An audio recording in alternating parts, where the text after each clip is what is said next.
ನೋಡ್ರಿ ಸರ್, ಕೃತಕ ಮಳೆನ ಆಗ್ಲಿಲ್ಲ, ಋಣಿ ಮಳೆನಲ್ಲೇ. ಋಣಿ ಮಳೆ ಸ್ವಲ್ಪ ಆಯ್ತು. ಋಣಿ ಮಳೆಗೆ ಹೆಸರು, ಶೇಂಗಾ, ತೊಗರಿ, ಮೆಕ್ಕೆಜೋಳ ಎಲ್ಲ ಬೆಳೆ ಹಾಕಿದ್ರು ಒಣಗಿಬಿಟ್ಟು. ಕೆಲವೊಬ್ರು ಮಳೆ ಆಗ್ಲಾರ್ಕ ಧೈರ್ಯ ಸಾಲಕ್ಕೆ ಬೆಳಿನ ಯಾವ್ದು ಬಿತ್ತನೆ ಮಾಡ್ಲಿಲ್ಲ. ಕೆರೆವಲ ಹಂಗ ಉಳ್ಕೊಂಡು ಶೀಘ್ರ ಏನು ಮಳೆ ಆಗಿಲ್ಲ ಅಂತೇಳಿ ಇಲ್ಲಿ ಶ್ರೀ ಪತ್ರೇಶ್ವರ ದೇವಸ್ಥಾನ ಏನ್ ಪತ್ರಿವನ ಐತಿ, ವಿಶೇಷವಾಗಿ ಬೀಲಪತ್ರಿವನ ಇರೋದ್ರಿಂದ ಪತ್ರೇಶ್ವರ ಸೋಮವಾರದಿಂದ ಸಪ್ತಪದಿ ಹಚ್ಚಾರ. ಹಿಂದೂ ಈ ಮಳೆ ಆಗಿದ್ದಿಲ್ಲ. 2013ರಾಗನು ಒಂದು ಸಪ್ತಪದಿನಿ ಹಚ್ಚಿದ 4 ದಿನಕ್ಕನ ಮಳೆ ಉದುರಿತು.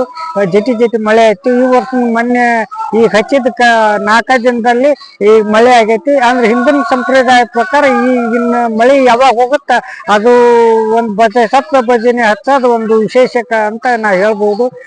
ಡಿ.ಕೆ. ಶಿವಕುಮಾರ್ ಕಲಬುರ್ಗಿ ಒಳಗ ಪರಿಹಾರ ಹಾಕ್ತೀನಿ, ಆಮೇಲೆ ಸಾಲವನ್ನು ಮನ್ನಾ ಮಾಡ್ತೀನಿ ಅಂತ ಹೇಳಿದ್ರು. ಅವ್ರು ಏನೈತಿ ಇನ್ನೂವರೆಗೆ ಹಾಕಿಲ್ಲ. ರೈತರು ಗುಳೆ ಹೊಂಟಾರ. ಇಲ್ಲಿ ಶಾಸಕರು ಈ ಡೈಲಿ ಗುಳೆ ಹೊಂಟಾರ. ಆಮೇಲೆ ಇವತ್ತೇನೈತಿ ರಾಜ್ಯದಲ್ಲಿ ಕೃಷಿ ಸಚಿವರೇ ಇಲ್ಲ. ಹಾಗಾಗಿ ಎಲ್ಲ ಸಮಸ್ಯೆ ಐತಿ. ಡಿ.ಕೆ. ಶಿವಕುಮಾರ್ ಮುಖ್ಯಮಂತ್ರಿ ಏನೈತಿ ಅಂದ್ರೆ 2 ಲಕ್ಷವರೆಗೆ ಸಾಲ ಮನ್ನಾ ಮಾಡ್ಬೇಕು. ವಿಶೇಷವಾಗಿ ಏನೈತಿ ಬರ ಘೋಷಣೆ ಮಾಡಿ ಬರ ಪರಿಹಾರ ಹಾಕಂತ ವಿಚಾರ ಆಗ್ಬೇಕು.